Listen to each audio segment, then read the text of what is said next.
የኤሌክትሪክ መኪና የምትገዙ ለመግዛት ያሰባችሁ እመኑኝ በተደጋጋሚ ይህንን ቪዲዮ እየሰራሁላችሁ ነው።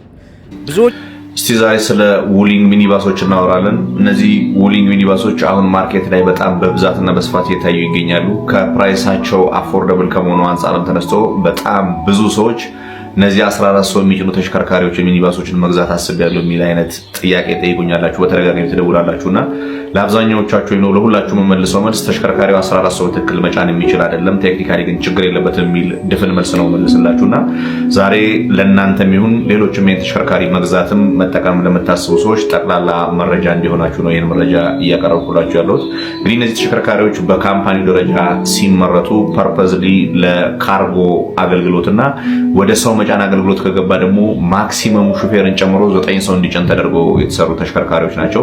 በካምፓኒ ስፔሲፊኬሽን ደረጃ በ9 ሲተር፣ 6 ሲተር እና 2 ሲተር ብሎ ነው ካታጎሪ አድርጎ የሚያስቀምጣቸው።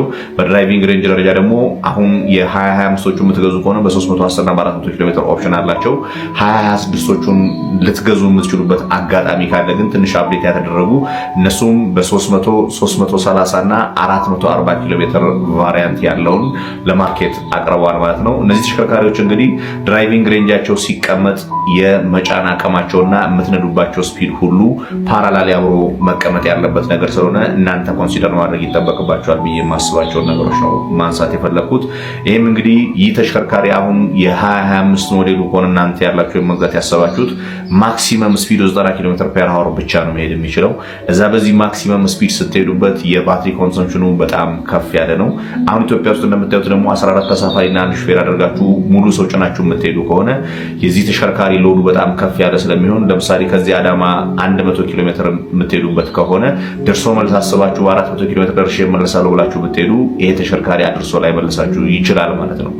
ምክንያቱም ምንድነው በተለይ ለካርጎና ለሰው መጫኛ ተደርጎ የሚሰሩ ተሽከርካሪዎች ሎድ ስላለባቸው ሎድ ሲጭኑና ሳይጭኑ ከቨር የሚያደርጉት ኪሎ ሜትር ልዩነት አለው። ሎድ ጭነውም ደግሞ የሚነዱበት ስፒድ ላይ በጣም ሊሚቴሽን አለ። ለምሳሌ እነዚህ ተሽከርካሪዎች ከ50 እስከ 60 ኪሎ ሜትር ፐር አወር ባለው አቨሬጅ ስፒድ ስትነዱ ነው እስከ 400 ኪሎ ሜትር 9 ሰው ጭኖ ሊንቀሳቀስ ይችላል ብሎ ካምፓኒ የሚያስቀምጠው። ነገር ግን በጣም በተለያዩ ምክንያቶች ይሄ ሬንጅ ትክክለኛ 9 ሰው ብቻ ጭኖ ቢንቀሳቀስም ሊያጠር እንደሚችል ይጠበቃል። አሁን እዚህ ሀገራችን ውስጥ እንደምታዩት ደግሞ የመጫን አቅሙን ወደ 15 ሰው ከፍ አድርገ ነው ረዘም ያለ መንገድ እነዚህን እየነዳን መሄድ የምናስብ ከሆነ በጣም ልንቸገርበት እንደምንችል ኮንሲደር ማድረግ ይጠበቅባቸዋል ማለት ነው። ሌላኛው ተሽከርካሪውን ውስጥ ገብታችሁ አይታችሁ ከሆነ መካከለኛ ቁመት ያለው ወይም ደግሞ ረዘም ያለው ቁመት ያለው ሰው በትክክል ጉልበቱን ዘርግቶ መቀመጥ የሚችል ወይም ደግሞ ውስጥ ወክ አድርጋችሁ ከወንበር ወደ ወንበር መጠጋጋት የምትችሉበት ነገር የለውም። ተሽከርካሪው ሲሰራ ፐርፐዝሊ ለእቃ መጫኛ አገልግሎት የተሰራ ስለሆነ እንደዚህ ለተሳፋሪ ምቹ እንዲሆን አይደለም የተሰራው። ለዛ ከፊት ለፊት ወደ ኋላ ወንበር መሄድ ወይም ደግሞ መንቀሳቀስ ብትፈልጉ አጎንብሳችሁ የሰው ጭንቅላት እየነካችሁ ምናምን ወጣፉ የምትችሉት። ከዛ ውጪ ግን ራሱ ወንበር ውስጥ ስትቀመጡና እግራችሁን በትክክል ፊት ለፊት ፓራላል ስትቀመጡ በራሱ ጉልበታችሁ የፊት ለፊቱን ወንበር እየገጨባችሁ የምትቸገሩበት አጋጣሚ ስላለ እነዚህ ተሽከርካሪዎች በተለይ ለክፍለ ሀገር ለረጅም መንገድ እንሰራባቸዋለን ብላችሁ የምታስቡ ሰዎች ካላችሁ ይሄን ከሀሳባችሁ ብታወጡ ጥሩ ነው። ምክንያቱም ተሳፋሪውን እያሰቃያችሁ ነው ዘረስ የምትወስዱት። ለአጫጭር ለከተማ ውስጥ ስራ ከሆነ ለታክሲ ስራ ከሆነ ግን ብትሞክሩት መጥፎ አይደለም የሚል ሀሳብ ነው ያለኝ። እኔ እንደ ሪኮመንዴሽን ወደ 9 ሰው መልሱት አላላችሁም። ቢሆን አንዱ መስመር ተቀንሶ መኪና 11 12 ሰው ብቻ መጫን ቢችል የተወሰነም ቢሆን ሊያንቀሳቀስ እንደሚችል ግምቴን አስቀምጣለሁ። በትክክል ሰው ለመጫን የተዘጋጁ ተሽከርካሪዎች እዚህ ከተማ ላይ አሁን ከምታገኟቸው ውስጥ 2 ተሽከርካሪዎች አሉ። እነሱም በላይነክ የሚገጣጠማቸው ሚኒባስ ተሽከርካሪዎች እና ሌሎችም ድርጅቶች እንደዚህ የሚያመጧቸው ጆሊዮን የሚባል የቶዮታን ቫን የሚጠቀም እስከ 23 ሰው ድረስ መጫን የሚችል ተለቅ ያለ ሚኒባስ የሚጠቀሙ ኤሌክትሪክ ተሽከርካሪዎች አሉ። እነዚህ ተሽከርካሪዎች በትክክል ሰው ለመጫን ነው ፓሴንጀር ለማጓጓዝ የተሰሩ ናቸው። ከዛ ውጭ ያሉት ግን አብዛኛዎቹ አሁን በፕራይስ ደረጃ ከ5 ሚሊዮን እስከ 7 ሚሊዮን ከዛም በታች የምታገኟቸው ተሽከርካሪዎች የካርጎ ቫን ተደርገው የተሰሩ እንጂ የፓሴንጀር ቫን ስላልሆኑ ለስራ በጣም ምቹ ናቸው የሚል እምነት የለኝም። እዚህ ላይ ሀሳብ አስተያየት ካላችሁ በኮሜንት ስር መጻፍ ትችላላችሁ። ሌሎች ሪቪው እንዲደረግላችሁ ወይ ደግሞ ግልጽ እንዲደረግላችሁ የምትፈልጉት ነገር ካለ ኮሜንት አድርጉኝ።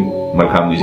የኤሌክትሪክ መኪና የምትገዙ ለመግዛት ያሰባችሁ እመኑኝ በተደጋጋሚ ይህንን ቪዲዮ እየሰራሁላችሁ ነው።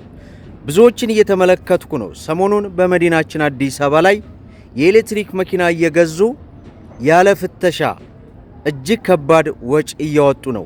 ስለዚህ ማንኛውንም አይነት የኤሌክትሪክ መኪና ስትገዙ እመኑኝ 100% አስፈትሻችሁ ነው መግዛት የሚገባችሁ። ምክንያቱም ያለ ፍተሻ የሚገዛ የኤሌክትሪክ ተሽከርካሪ ከጀርባው እጅግ ብዙ ወጪ ያስወጣችኋል። በነገራችን ላይ የኤሌክትሪክ መኪና ብቻ ሳይሆን ማንኛውንም መኪና በፍተሻ አስገዙ። ነገር ግን የኤሌክትሪክ መኪና በይበልጥ በተለይ የኤሌክትሪክ መኪናን የባትሪ ካፓሲቲውን በደንብ አርጋችሁ ብዙ ጊዜ እንደምታውቁት አንድ ባትሪ ቢያንስ 1.5 ነው በአመት ውስጥ መቀነስ ያለበት። ይህንን ከግንዛቤ ውስጥ ማስገባት ይኖርባችኋል። ተው። እኔ ከዚህ ሳምንት 2 ጓደኞቼ በዚህ አይነት ሁኔታ ውስጥ ያሳለፉ ለሌሎች ሰዎች መኖራቸውን ስለነገሩኝ ነው። ስለዚህ የኤሌክትሪክ መኪና ስትገዙ በጣም በባለሙያ ማስፈተሽ አለባችሁ ወይም አትግዙ።